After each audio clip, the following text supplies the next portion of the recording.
자, 오늘은 이제 출애굽기 두 번째 시간이죠. 우리가, 어서오세요.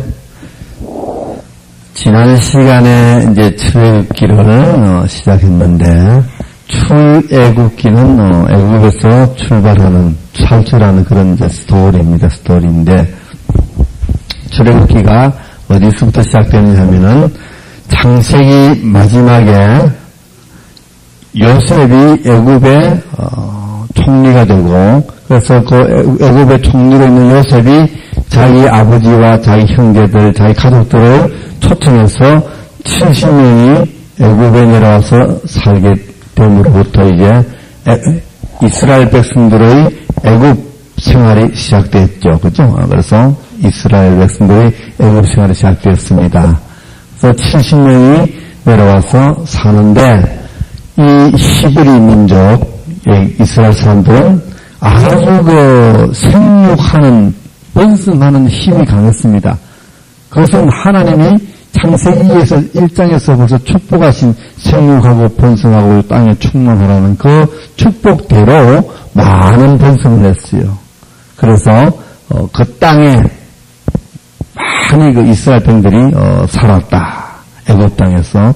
그래서 애굽 땅에 사는데 이제 세월이 그리고는 지나고 나서 요셉을 모르는 바로가 나타났다 그랬어요. 그래서 이스라엘 민족들에게 친화적인, 우호적인 그런 바로가 아니라 적대적인 바로가 나타나서 보니까 이스라엘 백성들이 너무나 많기 때문에 야, 얘네들 그냥 두다가는 우리가 오히려 나중에 큰 화를 입겠다.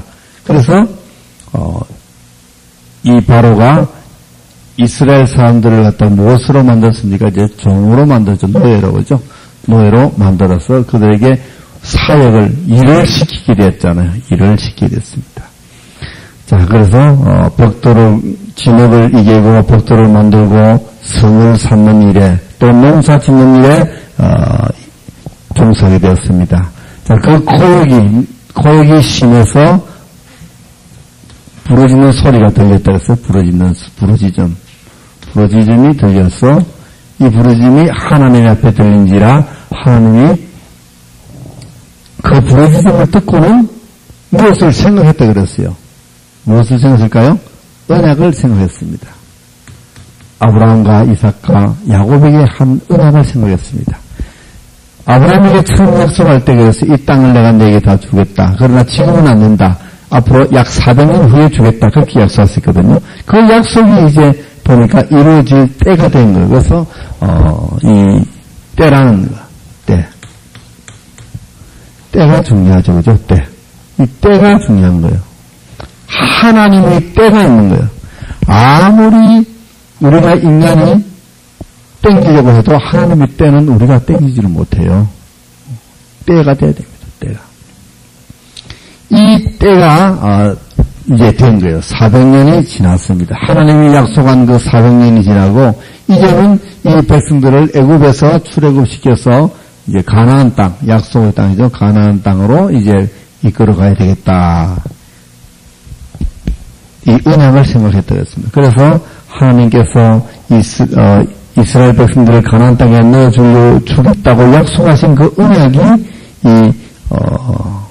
출애굽을 시키는 원동력이 됐다 그랬죠. 그래서 이 언약을 지키고자 하는 하나님의 그 신실하심이 바로 하나님의 의다 이렇게 제가 설명했습니다. 그래서 지금 설명하는 핵심 부분들은 굉장히 중요한 부분입니다.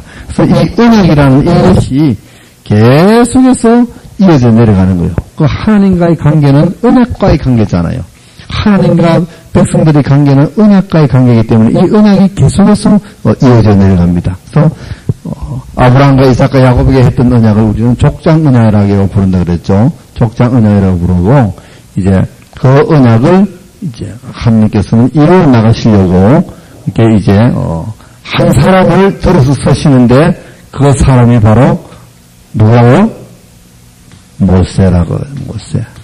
그래서 모세가 이제 레위 가정에서 태어납니다. 태어났는데 그 당시에는 이 애굽에서 이스라엘 백성들이 태어나면 남자아이는 전부 다 강하수에 던져서 다 죽이라 그랬어요.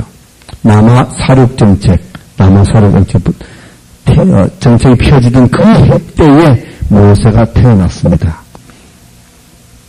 그러나 하나님은 이 모세로 하여금 민족의 지도자로 이끌기 위해서 모세를 극적으로 구해주죠. 그래서 강을 하수했던 이제 모세가 바로의 누인 공주의 손에 의해서 구출되고, 그래서 공주의 양아들이 되어서 40년간 궁중에서 이제 왕자로 지내게 됩니다. 그죠? 왕자. 그래서 40년간 왕자로서의 삶을 살면서 많은 공부를 하게 되고, 여러 가지 정치와 세상일과 지도자로서 소양과 자질을 갖추게 되는 거죠.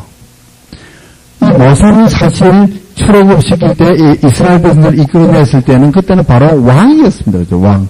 뭐 이름은 왕이 아니지만 왕의 역할을 다 한 거죠. 왕의 역할을. 그 40년간 그렇게 하나님께서 훈련을 시켰지만 그때 하나님은 바로 모세를 바로 사용하지 아니하시고 다시 40년을 더 훈련을 시킵니다. 광야 40년을. 다시 40년을. 이 40이라는 숫자는 참 그렇죠, 그죠? 40이라는 숫자가 주는 의미가 고난의 숫자, 세상의 숫자, 이런 숫자거든요. 그래서 40년간 국민에서 살다가 40년간 광야에서, 고생을 하고, 고생합니다. 이때 이제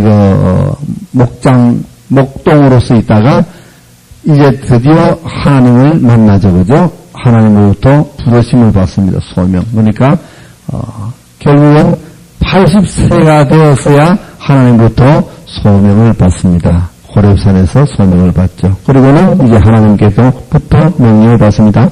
내 백성을 바로의 손에서 구출해내서 내가 지시하는 약속한 땅, 가나안 땅으로 데리고 가라고 이제 소명을 받고, 그래서 하나님의 소명을 받고 이제 모세는 바로 앞으로 갑니다. 바로 앞으로 가서 내 백성을 이끌어내겠다고 하니까 바로가 순순히 안 들어주죠. 하나님도 그걸 아셨죠. 순순히 들어주지는 않을 것이다. 그래서 재앙을 내게 된다. 그래서 10가지 재앙을 내렸습니다. 하나님이 10가지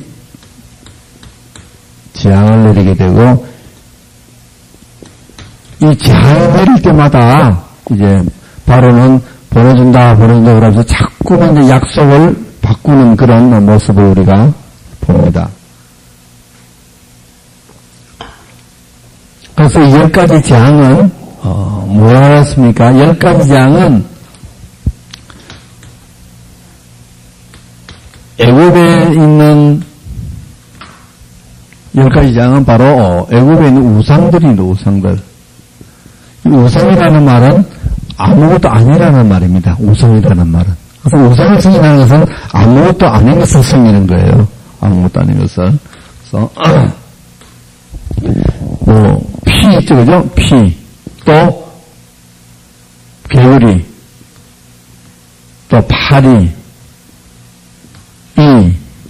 또 뭐 있어요? 우박. 메뚜기. 흑암 있고. 그 앞에 또 있죠? 독종. 또 있겠네? 이랬고, 파리. 악질이 독종과 악질 아니에요? 독종하고 악질은 틀려요? 독종이 있고 악질이 있어요? 또, 그리고 이제, 장자 죽음이고, 있나요? 자, 이것들이 이제, 사실은 이들이 생기는 우상이다. 피라는 것은 피 자체가 우상이 아니라, 피가 어디서 나왔어요? 무엇이 피가 됐습니까? 애국 하수, 그죠? 나일강. 그들은 나일강도 그렇게, 신성시하고 섬기고, 또 그다음 개구리도, 풍요의 어떤 신으로서 섬기고, 파리도 이거 발, 세불, 뭐 이런 것도 파리 같은 거예요. 이, 우박. 이런 것들이 전부 다 어떤 그들이, 좀 신비스럽게 생각하는 그런 우상들이었어요. 메뚜기도 마찬가지고. 흑암이라는 것은 흑암 자체가 우상이 아니라 태양이죠, 그죠? 태양이 빛을 잃게 되니까, 태양이. 그들이 섬기는 태양신이 하나님의 앞에서 빛을 잃어버리는, 그죠? 무력해지는. 그래서 하나님은 그들이 섬기는 우상을 무력하게 만드는 거예요. 그래서 너희들이 섬기는 신은 전부 다 엉터리다. 아무것도 아니다. 이것을 보여주는 거예요. 그래서 10가지 재앙이라는 것은 하나님만이 참신이고 나머지는 전부 너희들이 지금 이 땅에서 섬기는 것들은 다 헛것이다 하는 것을 하나님께서 보여줌으로써 여호와 하나님이 진짜 하나님이라는 것을 보여주기 위해서 이것을 하는 거죠. 또 두 번째는 무슨 목적이 되냐면 이스라엘 백성들에게 교훈을 줍니다. 너희들이 지금 애굽에서 사는 동안에 많은 우상을 보았는데 전부 다 엉터리야. 그러니 이제 내가 인도에 가서 살 그 가나안 땅에 가면은 거기도 우상들이 있을 거야. 거기도 엉터리야. 그러니 오로지 나 여호와만 참신인 줄 알고 나 여호와만 섬기라 하는 것을 가르치기 위해서 독종, 악질 이런 것들은 다 이제 뭡니까? 전염병이나 이런 거잖아요. 그죠? 이런 것들이 죽을 때 짐승에게 죽습니다. 그 짐승이 소 같은 것이 막 질병으로 해서 막 쓰러지는 거예요. 이 사람들은 소도 우상이거든요. 그래서 이스라엘 백성이 시내산에 가서 제일 먼저 우상 만드는 것이 금송아지를 만들었잖아요. 왜? 저희들은 늘 본 게 그거니까.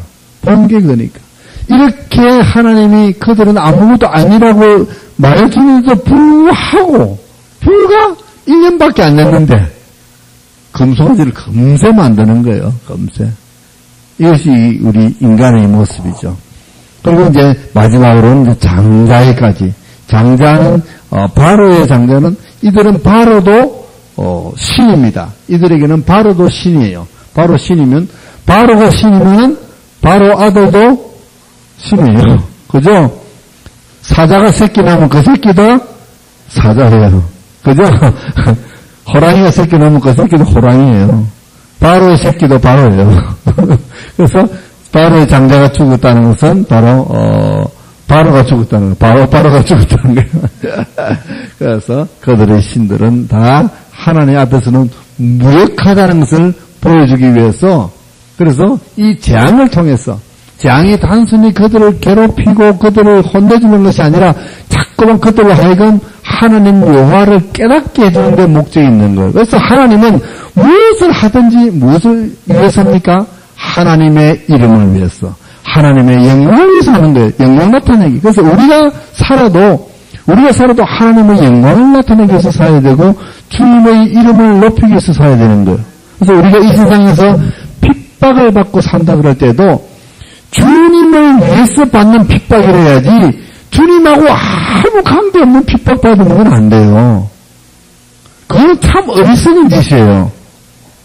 우리가 예수를 믿고 주님을 따른다는 그 이유로 핍박받을 때는 우리가 진짜 낮아지고 우리가 그것을 감수해도 괜찮아요. 우리가 바보가 돼도 괜찮아요. 왜? 주님을 위해서라면. 그러나 주님하고 관계없는 데 가지고 바보짓 하면은 그건 진짜 바보예요. 그렇죠. 지혜롭게 해야 돼요. 세상에서도 지혜롭게 해야 되지만 주님을 위해서만큼은 우리가 모든 것을 다 버릴 수 있어야 돼요. 다 배설물로 여길 수 있어야 돼요. 그런데 우리가 이 삶이 굉장히 지혜로운 삶을 살아야 돼요. 세상의 지혜가 아니라 하늘의 주는 지혜를 가지고 살아야 돼요. 아무데나 바보짓 하지 마시라니까. 주님을 위해서 하죠. 주님을 위해서.